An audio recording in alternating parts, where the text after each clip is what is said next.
Now, our guest today is Professor Steve Keen. He's a smart guy. He's the head of the School of Economics, History and Politics at Kingston University in London. He runs the website debtdeflation.com. Go and check that out to see what he's on about in terms of his material from the past and present. He also has written a book, Debunking Economics, which is a 15-year-old book, been revised and updated over the years, including last year, but it really is a leading challenge and critique to mainstream economic theory and practice, and offers some solutions to the dysfunction born out of those models. Thanks for joining us on the series, Steve. Thank you, Phil. Now, we'll start with the basics. Is economics really that important in terms of its impacts on society? In that sense, economics is the most fundamental of philosophical disciplines that humanity has, because it's actually asking a question: how does our society function? Now, since we have the social and class divisions that exist and inequality and so on, you've got extreme arguments saying it's a total exploitive system from one extreme, the other saying it's the best thing since democratically sliced bread on the other. So why were you able to predict the 2007-08 crisis when the vast majority of mainstream economists didn't? Now, from my point of view, banks, debt and money are an essential part of capitalism. Growing debt is part of what gives you both growing income and growing demand. And if you ignore it, you're leaving out the major factor that causes change in the system. So what they've got is the biggest omitted variable problem in the history of science. And by omitting that variable, they didn't see the crisis coming, whereas anybody looking at that variable, the level of private debt, would have to say a crisis is on its way. It was only economists who didn't see it coming. And I'm one of the few economists who is an anti-economist in that sense and did see it coming. So they contributed to that, first of all, by ignoring the importance of private debt, in fact, encouraging firms to take on large amounts of debt with what's called the Modigliani-Miller theorem. They argued that the best situation for a firm when it has corporate tax to pay is to have zero equity and 100% debt finance. So they were actually effectively encouraging people into debt. Ignored the rise growth in the bubble that financed the housing bubbles all over the world, and then it came crashing down around their ears. So that was the fundamental thing they've done wrong in that sense. And then another side of this is a huge part of that, when you have a growing level of debt, you also, that drives up asset prices as well. They're linked to each other, whereas the conventional theory is they're not. So rising debt causes rising asset prices, which causes rising wealth for those who own the assets, who are the wealthy, and therefore relative poverty for those who don't, with the workers. And when I put models of this stuff together, including all these factors, I find there's a direct negative link between the level of debt and level of workers' income. In fact, workers end up paying for the high debt even if they don't borrow the money in the first place. So they're responsible for ignoring the rise in inequality and ignoring the rise of debt, which caused the financial crisis we're now in. And then on top of that, their advice about how to get out of it, there are people certainly who use the mainstream to reach progressive conclusions like Paul Krugman, but there are also mainstreamers like Robert Barrow who argued that government deficits, which are a necessary side effect of a crisis like we've been through, government deficits actually don't do anything for spending, and they therefore should be zero, or in fact should run a surplus. And you've got this nonsense idea of expansionary fiscal consolidation coming out of that, and we can see the results of that in Greece and Spain and Portugal, Ireland and Italy and France and so on. It's basically recreating a second Great Depression. So I think economic theory in writ large has got an enormous amount to answer for. So a lot of people around the world aren't happy with quantitative easing. Has it been an effective policy? What they've really done with quantitative easing is, again, using a false theory of how money is created, try to boost the economy that way. But in fact, it's probably the least effective way you could possibly find of boosting an economy, because it only works through fees on purchases of assets, that money turning back in the economy and driving up asset values and making people who own assets feel wealthier. But it's an incredibly inefficient way of boosting the economy. So they've done very, very little. And what they're really trying to do is restore the previous conditions without being actually aware what caused them in the first place. So do we actually need central banks, Steve? What you don't need is a central bank run by economists like the ones who run the RBA, who are living in this mythical economic world that ignores private debt, does a fist of handling dynamic modelling of the economy, and ignores asset bubbles like the Australian and particularly the Sydney house price bubble, which they claim didn't exist until about a month ago they start finally admitting what is bleedingly obvious to everybody else. And yet a large part of central bank independence, with the argument they're the experts, they should control the economy using fluctuations in the interest rate. That was never going to work, and it hasn't worked, obviously. Otherwise, we wouldn't be in a financial crisis continuing around the globe. We wouldn't have asset bubbles. So there's no point in allowing them to be independent of the politicians because they're not experts.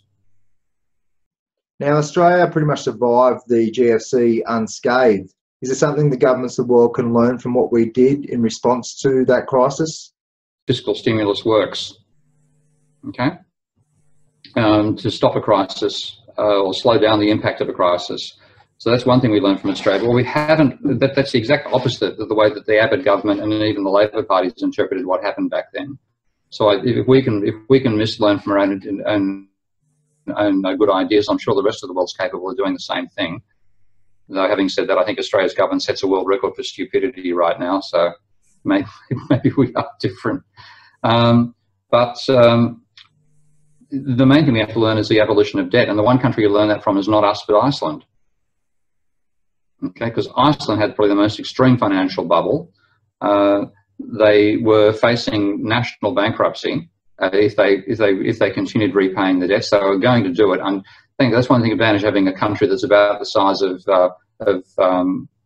southern Sydney, but a huge proportion of the population of 300,000 roughly surrounded Parliament House and basically said, don't sign that bill that said we've got to pay our debts to our foreign creditors. And the president refused to sign the bill into law. There was then finally an election. They got rid of the previous group, and a group around the rebel group came to power.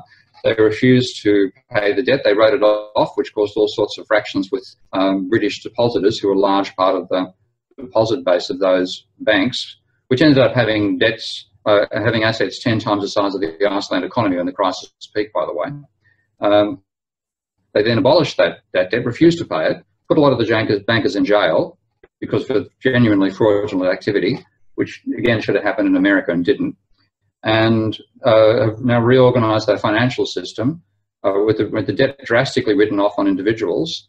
A couple of stupid things they've got there as well, but generally speaking, drastically reduced private debt. And one of the fastest growing economy in the world is the Icelandic economy. And they've also freed themselves from the power of the bankers because they whacked a fair few of them in jail, and the bankers don't think they own the joint anymore. All right, so if another crisis or collapse occurs, such as that of the GFC, which is basically inevitable, what's the best strategy a government could implement to, I guess, mitigate the impacts on society? Well, the best response is what I call a modern debt jubilee, because the crisis is always caused by an excessive level of private debt, and then the rate of growth of that debt stopping because people have taken on too much, can't service it, banks refuse to lend, and you go from expanding money supply to a declining money supply. So that's what causes the crisis. So the way to counteract that is to, once it happens, it's very hard to do it beforehand. Once it happens, use the state's capacity to create money to have what I call quantitative easing for the people, or modern debt jubilee, and give pro rata across the population an injection of money into people's private bank accounts on condition that people who are in debt must pay their debt down.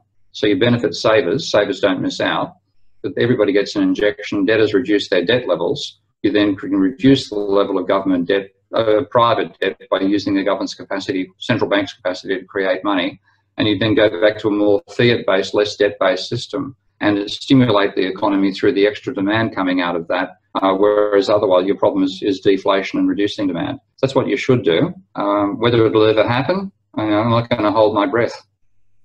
So in terms of poverty, homelessness, wealth inequality, do you see a mechanism to incorporate a minimum wage where we can, through those mechanisms, take care of the most vulnerable and disadvantaged in society? Yeah, things like that are necessary. And this is one of the things which, because the economy is a complex system, people have straightforward, simplistic ideas about what to do to fix it up, which when you try them out don't work. And one of those is often the argument of the mainstream was that wages are too high. Workers are paid above their marginal product. Let's reduce wages. And also, when you look at how people talk about wages, they basically think wages are what workers deserve. So if they fall, they deserve less. There's no idea of a minimum in terms of a living standard. The reality is, if you allow that sort of inequality to rise, that's what's part of giving you a debt bubble, which causes a financial crisis. So there's a systemic reason why having high minimum wages makes sense, because it will reduce the rate at which you accumulate private debt. And so I see a systemic argument in favour of that as well as individual argument. And but again, it'll take a political shift before you get that sort of thing being brought into place, because the politicians really think they deserve they owe their existence to the bankers and the financial sector rather than to the workers. Now, you got some pretty out of the box ideas, Steve. How do mainstream economists respond to you? Oh, they ridicule me. They ridicule me. And they also ridicule anybody who criticises their mathematics, and on the belief that anybody who criticises them must be incompetent at mathematics. So I'm actually delighted these days to be working with a number of nuclear physicists and leading applied mathematicians who are all saying that now that after the crisis occurred, they've taken a closer look at the mathematics of conventional economics. It's nonsense. And they're now starting to use the term that I've invented to describe what neoclassical economists do. It's not mathematics, it's mythematics. And so the neoclassicals don't actually realise they've got all these people criticising them who are highly mathematically talented. So their expectation, and it's been true for most of the last 100 years, most people who criticised neoclassicals were non-mathematical. The trouble is when you try to criticise the mathematics as well, they change the topic. Okay, so we'll wrap it up with a final question. What is your forecast or prediction for the future in terms of another crisis or collapse occurring in the short to mid-term? There'll be a crisis in China. I mean, that's virtually given. So, and then how the Chinese responded, but they'll probably do a more intelligent job of responding to it than the West. But their first response was to try to restart the bubble, which is what they've been doing for the last 2 years. So I think they'll probably, they could be ones who actually try the modern debt jubilee first, quite frankly. Nobody's contacted me from China, but I've got a feeling if anybody gave it a try, it'd be the Chinese, because they could pull it off and nobody would complain politically about it. So that's the first thing, I think, a crash in China, and then its impact on the rest of the world. But generally speaking, yeah, not so much a crash as to fall back into a slump again, and no idea where that slump come from. And the neoclassicals will call it secular stagnation, but it's actually debt stagnation. All right, well, there you have it. It was great chatting to Steve. He's got some revolutionary ideas: government-controlled central banks, universal minimum wage for everybody, modern debt jubilees. This is news that the public, the masses, and especially the disadvantaged would love to hear. And our community leaders, our politicians need to take these ideas seriously, because if they really cared about resolving homelessness and poverty and socio-economic disadvantage and all these other problems that really are a manifestation of the current models we subscribe to, then they would take these ideas seriously, investigate them, have a look at how they could be operationalised, and really start thinking outside the box to fix this mess we're in.